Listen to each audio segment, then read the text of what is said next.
አሻም ቴሌቪዥን ከጣቢያው ላይ ወይም ደግሞ ከአሁን በኋላ ስርጭት እንደማያደርግ አስታውቋል። አሻም ቴሌቪዥን በትናንትናው ዕለት ታህሳስ 1 ቀን በሰጠው ጋዜጣዊ መግለጫ ነው ያስታወቀው። በአቅም ውስንነት ምክንያት ከአሁን በኋላ ምንም ቀጥታ ስርጭት ወይም ደግሞ ማንኛውንም መረጃ ፖለቲካውም ሆነ የተለያዩ መዝናኛም ይሁን ማንኛውንም መረጃ እንደማያሰራጭ ይፋ አድርጓል። ሙሉ ለሙሉ ድርጅቱ እንዳቆመ ነው ያስታወቀው። አሻም ቴሌቪዥን እንግዲህ አሻም ቴሌቪዥን እንደሚታወቀው አክሲዮን ነበረ ለ8 ተከታታይ አመታትም መስራቱን ነው ይፋ ያደረገው። ነገር ግን አሁን በገጠመው የኢኮኖሚ ችግር ምክንያት ሙሉ ለሙሉ ጣቢያውን መዝጋቱን ይፋ አድርጓል። በእኔ ስም የሚሰራጩ ማንኛዎቹ መረጃዎችም የኔ እንዳልሆኑ ይታወቅልኝ ሲልም እንግዲህ በመግለጫ ይፋ አድርጓል። አሻም ቴሌቪዥን እንግዲህ ለ8 አመታት ኢትዮጵያን የተለያዩ ሚዲያዎች ሲዘግብ ነበር መረጃዎችን፣ አሁን ግን አቁሟል ማለት ነው። በኢትዮጵያ መንግስት ላይ ማዕቀብ እንዲጣል የሚጠይቅ ረቂቅ ውሳኔ ሀሳብ ለህዝብ እንደራሴዎቹ መቅረቡ ተነግሯል። የአሜሪካ ኮንግረስ ሪፐብሊካን ፓርቲ አባል ኤርል ባዲ ካርተርስ ናቸው። እንግዲህ በዋናነት በኢትዮጵያ ኦርቶዶክስ ተዋሕዶ ቤተክርስቲያን ላይ ወይም ደግሞ ምእመናኑ ላይ በአሩሲ በተፈጸመው ግድያ ዙሪያ እንግዲህ ቀርቦላቸው ነበረ የተለያዩ ማስረጃዎች።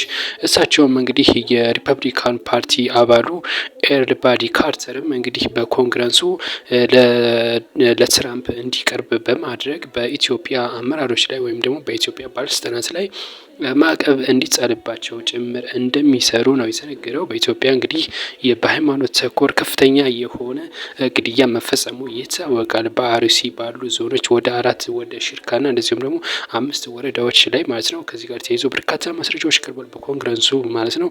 እና እነሱም እንግዲህ ያቀርባሉ ተብሎ ይጠበቅ ይገኛል። ከዚህ ጋር ተያይዞ በአሜሪካም በየሃይማኖት በኢትዮጵያ ኦርቶዶክስ ሃይማኖት ላይ ትኩረት የሚያደርግም ተቋም መቋቋሙ ይታወሳል።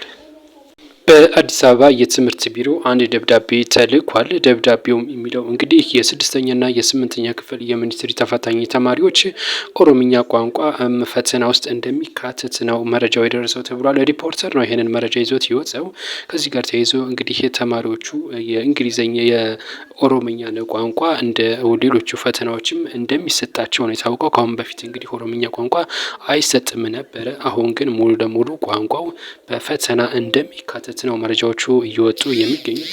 ኦሮምኛ ቋንቋ እንግዲህ እንደ አማርኛ ዋና በትምህርት እንዲሰጥ መደረጉ ይታወቃል ካሁን ቀደም ማለት ነው። እንግዲህ በዚህ ጉዳይ እስኪ እናንተ ሀሳብ ስጡበት።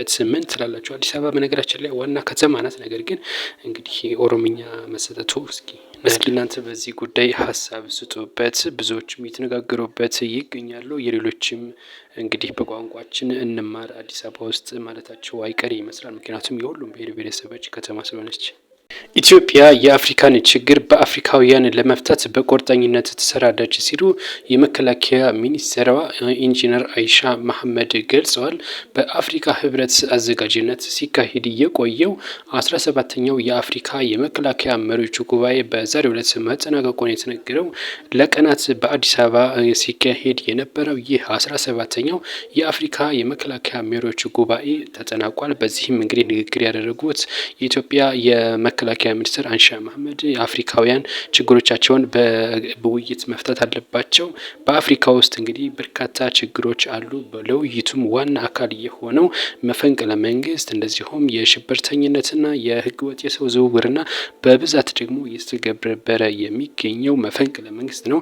በአፍሪካ ውስጥ እንግዲህ በርካታ ሀገራት መፈንቅለ መንግስት እንደሚደረግባቸው ይታወቃል። ከዚህ ጋር ተይዞ ሰፋ ያለ ውይይት መደረጉን የተነገረው።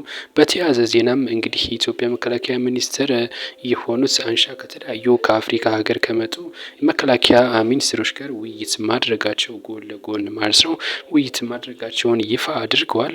ሌሎች መረጃዎች እንዲደርሳችሁ ሰብስክራይብ እና እንደዚሁም ደግሞ ላይክ አድርጉን፣ ሀሳብም ስጡን። ቴንኪው።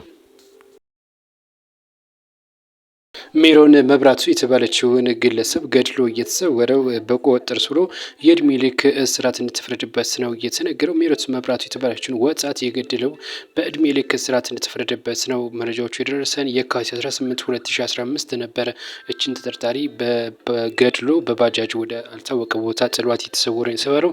ዛሬ ታህሳስ 2 ቀን በባህላዊ ችሎት በመቀሌ ማለት ነው በዚች ገዳይ ላይ የእድሜ ልክ እስራት እንደተፈረደበት ነው የተነገረው። ተጠርጣሪ አሪው እንግዲህ ከቦታው ገድሏት ከቦታው ከተሰወረ በኋላ ክትትል ተደርጎበት በቁጥጥር ስር እንደዋለ መረጃዎቹ ደርሰውናል። እንግዲህ ከዚህ ጋር ተያይዞ እጅግ በጣም አሳዛኝ ግድያ እንደደረሰባት ነው። ከመግደሉም አንስቶ እንዳትገኝ ወዳልታወቀ ቦታ በባጃጅ ወስዶ ጥሏትም እንደነበረ ነው እንግዲህ የፖሊስ ማስረጃዎቹ የሚጠቁሙት ማለት ነው። በመቀሌ ከተማ ከዚህ ጋር ተያይዞ ሌሎች መረጃ እንዲደርሳችሁ ሰብስክራይብ አድርጉልን። በማርበርግ ቫይረስ ምክንያት በዓሉ በአደባባይ እንደማይከበር የአሪ ዞን ብሔረሰብ አስተዳደር ዋና ኃላፊ ይፋ አድርገዋል። የአሪ ዞን እንግዲህ እንደገለጸው ከሆነ የዞኑ አስተዳዳሪ በማርበርግ ቫይረስ ምክንያት በዓሉን በአደባባይ ማክበር እንደማይቻል አስታውቋል። እንደሚታወሰው በጂንካ ነው እንግዲህ ያው ጂንካ ነው እንደ ወይም አሪ ዞን ማለት ይቻላል። ሁለቱም ተመሳሳይ ናቸው በነገራችን ላይ። እናም እንግዲህ ይህ የአሪ ዞን ዋና አስተዳዳሪ ይህን ያስታወቀው እንደሚታወቀው ትምህርት ቤት የተከፈተው በቅርብ ነው። ከ5ኛ ክፍል ነው እንግዲህ እስከ 12 ነው የተከፈተውም። እንደዚሁም ከ1 እስከ 4 ያለው ትምህርት አልተከፈተም። ትራንስፖርትም ዝግ እንደነበር ይታወቃል። ከዚህ ጋር ተያይዞም እንግዲህ የአሪ የብሔረሰብ የዘመን መለወጫ ታህሳስ ላይ ይታወቃል፣ ይከበራል ሽታጊና በመባል ማለት ነው። እንግዲህ ከዚህ ጋር ተያይዞ በዓሉ በአደባባይ እንደማይከበርም ይፋ ተደርጓል ነው የተባለው ማለት ነው። ምክንያቱም በቫይረሱ ምክንያት ቲክቶከሩ እና እንደዚሁም ደግሞ ድምፃዊው ጆሲ በድጋሚ በቁጥጥር ስር መዋሉ የተነገረው። እንደሚታወቀው ከትናንትና ዕለት በርካቶች በአለባበሳቸው ምክንያት እነ አዶናይን ጨምሮ ሌሎችም ወደ 5 የሚጠጉ መታሰራቸው ይታወቃል። አሁን ደግሞ እንግዲህ ቲክቶከር እና ድምፃዊ ጆሲ ታስረዋል። ሙሉ ቀይ በመልበሱ ምክንያት ነው እንግዲህ ወደ እስር የገባውን የተባለው። እሱ ግን ምላሽ ሰጥ ሙሉ ቀይ የለበስኩት ለሴቶች ብዬ ነው፣ ሴቶች የወር አበባ በሚያዩበት ወቅት ያንን ለማስገንዘብ በሚል ነው ሙሉ ቀይ ለብሼ የነበረው። እኔ ያሰብኩት በጥሩ መንፈስ ነበር፣ ነገር ግን ወደ አልታሰበ አቅጣጫ ሄዶብኛል እያለ ይገኛል። ከዚህ ጋር ተያይዞ አዶናይም እንደዚሁና ቤተሰቦቹም በአለባበሱ ምክንያት ቅሬታ እያቀረቡ ነው። ምክንያቱም አዶናይ የለበሰው ያን ቀን ሙሉ ሱፍ እንደነበር ይታወቃል። ከዚህ ጋር ተያይዞ እንግዲህ እንዴት ነው የተባለ እንግዲህ ብዙዎችም ቅሬታ እያቀረቡ ይገኛሉ በዚህ በአለባበሱ እና ደግሞ በቲክቶከሮች እስር ምክንያት። እናንተም ሀሳብ ስጡበት። እስኪ ምን ትላላችሁ? ሰብስክራይብ ያደረጋችሁ አሁን ላይ በየመንገዶቹ እንደዚህ ያለ ጽሁፍ መመልከት እየተለመደ መምጣቱ ብዙዎችን እያሳሰበ ይገኛል። መንገድ ላይ የመንገድ ትራንስፖርት ባለስልጣን ነው እንግዲህ የመንገዶችን አቅጣጫና እንደዚሁም ደግሞ መዳረሻዎችን የሚጽፈው የነበረው። አሁን ግን የተለያዩ አካላት ራሳቸው እየወጡ ሃይማኖታዊ ይዘት ያላቸው እየጻፉ ይገኛሉ። ከዚህ ጋር ተያይዞ እስኪ እናንተ ሀሳብ ስጡበት። ትክክል ነው ወይስ አይደለም የሚለውን ለእናንተ እንተውና፣ ነገር ግን እንደ ኢትዮጵያዊ ወይም ደግሞ እንደ ሀገር ይሄ ነገር አስፈላጊ አይደለም ነው መሆን ያለበት። ምክንያቱም ሃይማኖት ነክ እንደዚህ የሚለጠፍ ከሆነ ሁሉም እየተነሳ የራሱን ሃይማኖት በየመንገዱ ላይ ይለጥፋል፣ ወይም ደግሞ ሃይማኖታዊ ይዘት ያላቸው የመንገድ ስሞችን ያወጣል። ይህም እንግዲህ ትልቅ ችግር ሊያመጣ ይችላል ለወደፊት ነው የተባለው። ኢትዮጵያ እንግዲህ እንደዚህ ያለ ነገር እስካሁን ታይቶ አይታወቅም። ነገር ግን አሁን ይህ እየተባባሰ መጥቷል። በስልጤ አካባቢ እንደዚሁም ደግሞ አንዳንድ በአፋር አካባቢም እንደዚህ ያለ ነገር እየታየ ነው። እስኪ እናንተ አስተያየት ስጡበት። ምን ትላላችሁ? አዲስ ሹምሽር የተሰኘ ፊልም መውጣቱ ተነግሯል። በደራሲዎቹና እንደዚሁም ደግሞ ተዋናዮቹ መግለጫ ሰጥተዋል ነው የተባለው።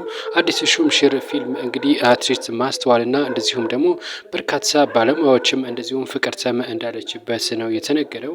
ከዚህ ጋር ተያይዞ ፊልሙ 2.5 ሚሊዮን ብር የፈጀና እንደዚሁም ደግሞ 1 ዓመት ጊዜ በቀረጻ ላይ የቆየ እንደሆነ የተነገረው። በርካታ አርቲስቶችም እንደተሳተፉበትና እንደዚሁም ደግሞ አርቲስት ፍቅርተም እንደዚሁ ከ80 በላይ ፊልም እየሰራችው አርቲስት ፍቅርተ ወንደሰንም እንዳለችበትና የተለየ ካራክተርም እንደ አሳየችበትና የተለየ ብቃቷንም እንደገለጸችበትም ነው የተነገረው። ይህ ፊልም እንግዲህ በሊያ በፊልም ሪከርድስ የተቀረጸ እንደሆነ ነው፣ ስቱዲዮ ማለት ነው እንደተቀረጸ ነው የተነገረ የሚገኘው። እጅግ አሪፍ ፊልም ነው የተባለው። በሲኒማዎችም ይታያል ነው የተባለው። ይህ ፊልም እንግዲህ በተለያዩ ሲኒማዎችም ለእይታ ክፍት እንደሚሆን ተዋናዮቹና እንደዚሁም ደግሞ ዳይሬክተሩ ለጋዜጠኞች በሰጡት መግለጫ ይፋ አድርጓል። በቅርቡ መታየትም እንደሚጀምር አስታውቋል። በአዲስ አበባ ውስጥ በተለያዩ ሲኒማዎች ላይ ግልጽ እይታ ይደረጋል ብለዋል።